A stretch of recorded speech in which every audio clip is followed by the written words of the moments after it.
स्वागत है आपका एक बार फिर हमारे आईपीएल की स्पेशल सीरीज के एक और एपिसोड में। और आज हम बात करने वाले हैं आईपीएल की उस 10वीं टीम की जिसे फैंस की फेवरेट आर्मी कहा जाता है। वो टीम जिसमें दमखम तो बहुत है और वो टीम जो कि हर सीजन में इस तरह से एंट्री लेती है जैसे कि खिताब जरूर जीतेगी। खिताब जीते भी हुए हैं लेकिन पिछले कुछ सीजन इस टीम के अच्छे नहीं रहे हैं। आज हम बात करने वाले हैं सनराइजर्स हैदराबाद की और देखना यही है कि क्या आईपीएल के सीजन 16 में इस बार हैदराबाद का सन राइज होगा।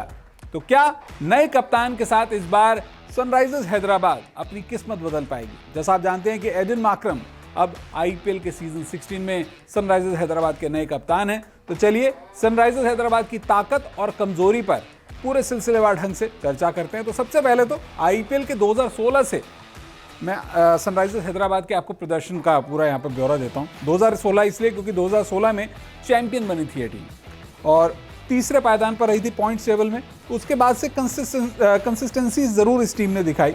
आप देखिए 2017 में प्लेऑफ तक पहुंची, 2018 में रनर अप रही, 2019 में भी प्लेऑफ तक पहुंची, 2020 में भी प्लेऑफ तक पहुंची। लेकिन 2020 के बाद जो डाउनफॉल शुरू हुआ वो ऐसा हुआ कि लीग स्टेज में ये टीम बाहर होने लग गई। 2021 में 8वें पायदान पर रही जब डेविड वार्नर की कप्तानी उनसे चली गई थी और उन्हें टीम से बाहर करने का फैसला लिया गया। और अगर पिछले सीजन की बात करें तो केन विलियमसन इस टीम के पिछले सीजन तक कप्तान थे और उनकी कप्तानी में 8वें पायदान पर रही टीम और अब तो केन विलियमसन भी इस टीम का हिस्सा नहीं है।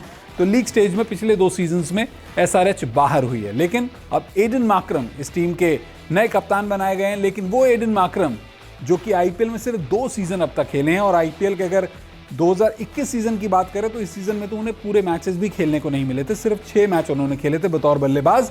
146 रन इनके नाम 2021 सीजन में थे और 2022 सीजन की अगर बात करें तो 14 मुकाबलों में 381। तो बल्लेबाजी का औसत पिछले सीजन में काफ़ी अच्छा था।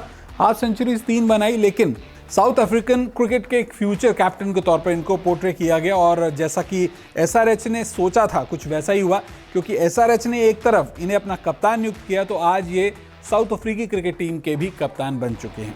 हाल ही में साउथ अफ्रीका T20 जो कि आईपीएल का ही साउथ अफ्रीकन वर्जन था वहां पर उन्होंने अपनी टीम को चैंपियन भी बनाया। लेकिन क्या जो केप सनराइजर्स को इन्होंने चैंपियन बनाकर साउथ अफ्रीका T20 में इतिहास रचा, क्या इस बार आईपीएल में ऐसा होने वाला है? देखते हैं क्योंकि ताकत और कमजोरी इस टीम की बहुत ज़्यादा जाननी ज़रूरी है। तो सबसे पहले तो बात करते हैं उन खिलाड़ियों की जिन्हें सीजन 16 से पहले एसआरएच ने रिलीज़ किया। कई बड़े नाम थे। केन विलियमसन पूर्व कप्तान, Nicholas Pooran, Romario Shepherd, Sean Abbott, Jagadeesha Suchith, Priyam Garg, Ravi Kumar समर्थ, शशांक सिंह, श्रेयस गोपाल, सुशांत मिश्रा, विष्णु विनोद, सौरभ दुबे। कुछ ऐसे खिलाड़ी जिनको मौके भी नहीं मिले लेकिन कुछ बहुत बड़े नाम कप्तान तक।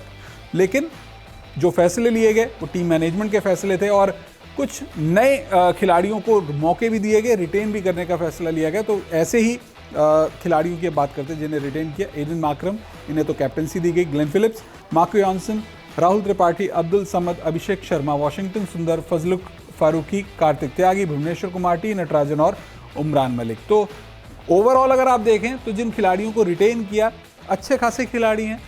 3 ओवरसीज खिलाड़ियों को रिटेन किया और जब रिटेन किया था तब तक पता नहीं था कि मार्क्रम कैप्टन होंगे लेकिन कैप्टनसी दी गई। लेकिन टीम को पूरा करने के लिए कुछ और नए नाम लेकर आए और सबसे बड़ा कैच, सबसे important catch, Harry Brook. 13 crore 25 lakh रुपयों की अच्छी खासी कीमत पर हैरी ब्रूक को इस टीम लेकर आई। और हैरी ब्रूक के बारे में कहा जा रहा है कि भाई ये वो बल्लेबाज है जो अकेला आईपीएल में अपनी टीम को मैच जिता सकते हैं। सबसे बड़े मैच विनर, सबसे बड़े एक्स फैक्टर साबित हो सकते हैं एसआरएच के लिए आईपीएल के सीजन 16 में। 13 करोड़ 25 लाख इन्हें दिए गए। इंग्लैंड के बहुत ही हार्ड हिटिंग बल्लेबाज हैं और बैटिंग औसत तो आपने देखी है इनकी, चाहे टेस्ट खेलें, चाहे वनडे खेलें, चाहे T20 खेलें, एक ही अंदाज में रन बनाते हैं। मयंक अग्रवाल पंजाब किंग्स के कैप्टन थे, उन्हें खरीदा गया 8 करोड़ 25 लाख में। हेनरिक क्लासन 5 करोड़ 25 लाख में। विवरांत शर्मा 2 करोड़ 6 लाख। आदिल रशीद 2 करोड़। मयंक डागर 1 करोड़ 80 लाख। अकील हुसैन 1 करोड़। मयंक मार्कंडे, उपेंद्र यादव, अनमोलप्रीत सिंह, नीतीश कुमार रेड्डी, सनवीर सिंह और समर्थ व्यास। तो ये ओवरऑल खिलाड़ियों को खरीदा गया। टीम बहुत अच्छी बनी है और मैं आपको दावे के साथ कह सकता हूं कि इस सीजन अगर इस टीम ने अपने पोटेंशियल के हिसाब से अपना 70% भी दे दिया तो ये टीम कहीं ना कहीं आपको प्लेऑफ में ज़रूर खेलती हुई नजर आएगी। और बस देखना होगा कि बतौर कप्तान यहाँ पर एडन मार्क्रम कैसा परफॉर्म करते हैं। लेकिन पूरी टीम पर मैं क्यों इस तरह से कॉन्फिडेंस दिखा रहा हूँ, इसके लिए आपको ये देखना होगा, क्योंकि इस टीम में आपको बेस्ट पॉसिबल 11 की जो तस्वीर है ना, वो बहुत सारे आपको ऑप्शंस दिखाई देंगे। बल्लेबाज के तौर पे Aiden Markram, Heinrich Klaasen, Glenn Philip, दो विकेट कीपिंग ऑप्शंस आपके पास हैं। हैरी ब्रुक हैं, मयंक अग्रवाल हैं, राहुल त्रिपाठी, अभिषेक शर्मा। यहाँ पर आपको देखना होगा स्पेशलिस्ट बल्लेबाजों में जो भारतीय नाम है, मयंक, राहुल और अभिषेक। ऑलराउंडर्स में Marco Jansen, Akeal Hosein, Abdul Samad, Washington Sundar, Samarth Vyas, Nitish Kumar Reddy, Sanvir Singh, Anmolpreet Singh. Allrounders की संख्या देखिए कितने सारे ऑलराउंडर्स हैं। स्पिन गेंदबाजों की अगर बात करें तो आदिल रशीद, मयंक मार्कंडे, विवरान शर्मा, उपेंद्र यादव और मयंक डागर।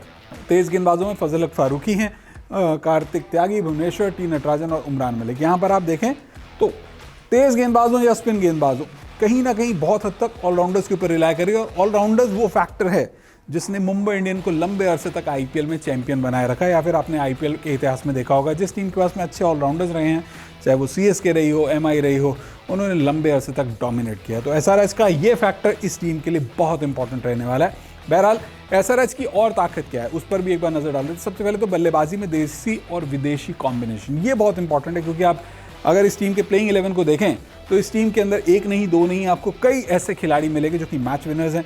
तो देसी और विदेशी खिलाड़ियों का कॉम्बिनेशन बहुत अच्छा है। आपके पास में चाहे गेंदबाजी हो, चाहे बल्लेबाजी हो, आप अगर एक विदेशी खिलाड़ी को बाहर रखेंगे तो उसकी जगह पे आप देसी खिलाड़ी को ज़रूर कहीं ना कहीं रिप्लेस कर सकते हैं, जिसका आपको ऑप्शन प्लेइंग 11 में मिलेगा। मसलन अगर मैं बल्लेबाजी में कहूँ कि आप अभिषेक शर्मा को किसी मैच में नहीं खिलाना चाहें तो उनकी जगह पे आप बल्लेबाज के तौर पर किसी दूसरे खिलाड़ी को लेकर आ सकते हैं। या फिर किसी अगर मैच में आप दो विदेशी खिलाड़ियों को रिप्लेस करना चाहते हैं तो उनकी जगह दो और अच्छे विदेशी खिलाड़ियों को आप यहाँ पर टीम में लेकर आ सकते हैं। हैरी ब्रुक, उमरान मलिक जैसे एक्स फैक्टर खिलाड़ी, ये वो खिलाड़ी हैं जिनको आईपीएल के अंदर एक नई पहचान मिली है। उमरान मलिक और इनके आईपीएल की परफॉर्मेंस की बदौलत उन्हें इंटरनेशनल डेब्यू का भी मौका मिला टीम इंडिया के लिए। और जैसा कि उनकी पहचान है, तेज़ गेंदबाजी करना जानते हैं, अटैक करना जानते हैं। एसआरएच को वही अटैक करने की ज़रूरत थी बल्लेबाजी में, और बल्लेबाजी में उस अटैकिंग बल्लेबाजी को लेकर आएंगे हैरी ब्रुक। तो यहाँ पर एक एक्स फैक्टर जो है इस टीम के पास आया है, चाहे वो निकोलस पूरन हो या फिर केन विलियमसन हो, जो कि रिलीज़ किए गए थे। उन दोनों में वो अटैकिंग क्षमताएं तो थी, लेकिन वो कहीं ना कहीं दिखा नहीं पा रहे थे अपने पिछले सीज़न में। लेकिन अब देखते हैं इस सीज़न क्या रहने वाला है। सुंदर और वाशिंगटन सुंदर, मार्को जॉनसन जैसे मैच विनर ऑलराउंडर्स तो बहुत सारे हैं, लेकिन मैं ऐसा समझता हूं कि प्लेइंग 11 में आपको वाशिंगटन सुंदर और मार्को जॉनसन, ये दो ऐसे ऑलराउंडर्स हैं जो कि आपको हर मैच में खेलते हुए दिखाई देंगे। तो ऐसे में अगर दो बड़े मैच विनर्स आपके पास में हैं जो कि टीम को जिता सकते हैं, फिनिशर का रोल निभा सकते हैं, या फिर कहीं ना कहीं गेम चेंजर साबित हो सकते हैं, तो आपके पास बहुत ही अच्छी स्ट्रॉन्ग पॉसिबिलिटी। और तेज़ गेंदबाजी में शानदार गेंदबाज, यहाँ पर मैं इसलिए कह रहा हूँ क्योंकि भारतीय नाम इस टीम के पास में बहुत अच्छे हैं। और अगर आपके पास में तेज़ गेंदबाजी में भारतीय नाम अच्छे हैं, आप देखिए इस टीम के पास में उमरान मलिक हैं, वो एक भारतीय हैं, टी नटराजन है, वो एक भारतीय हैं, भुवनेश्वर कुमार हैं, वो एक भारतीय हैं। तो अगर भारतीय तेज़ गेंदबाज आपके पास में, तो आप जो है कहीं ना कहीं बल्लेबाज के तौर पर, एक ऑलराउंडर के तौर पर या स्पिनर के तौर पर आदिल रशीद को, जैसे ओवरसीज़ प्लेयर्स जो हैं, उनको आप प्लेइंग 11 में लाने का आपके पास में मौका रहता है। तो ये तो रही ताकत की बात, लेकिन कुछ कमज़ोरियां हैं जिस पर फोकस करने की ज़रूरत है, क्योंकि कुछ भी हो सकता है। तो मेरी नज़रों में जो मुझे लगता है, बतौर कप्तान एडन मार्करम का अनुभव नहीं होना आईपीएल में थोड़ा सा उनके लिए यहाँ पर एक लूज़ पॉइंट है, क्योंकि आईपीएल इंडिया में खेला जा रहा है, नई टीम है और एक कप्तान के तौर पर जिम्मेदारी ले रहे हैं, कुछ बड़े नाम आपको टीम के अंदर मिले हैं, तो उनके साथ आप कैसे जेल करते हैं, ये एक बड़ी बात होगी। अब एक खिलाड़ी का जो टेम्परामेंट टेस्ट होता है ऐसी प्रेशर सिचुएशंस में होता है, और आईपीएल जैसा टूर्नामेंट तो दुनिया में कोई है ही नहीं। तो यहाँ पर आईपीएल से पहले एडन मार्करम का कप्तानी का अनुभव नहीं होना ज़्यादा, ये इनके लिए एक ड्रॉबैक हो सकता है।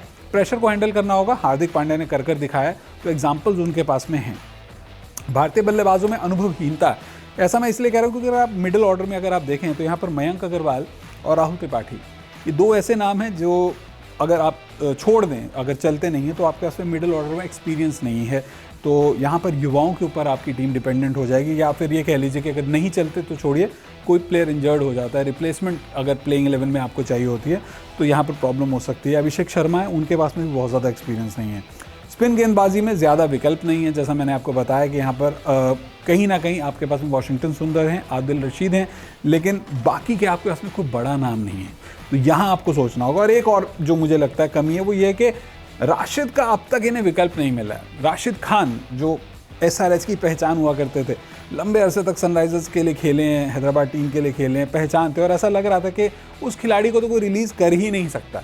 लेकिन पता नहीं IPL 2022 से पहले उन्हें रिलीज़ किया गया और गॉड नोज़ मैनेजमेंट का क्या डिसीजन था। लेकिन वो जो अटैकिंग गेंदबाजी राशिद खान किया करते थे ना, वैसा अटैकिंग गेंदबाज IPL तो क्या शायद वर्ल्ड क्रिकेट में दूसरा कोई नहीं है।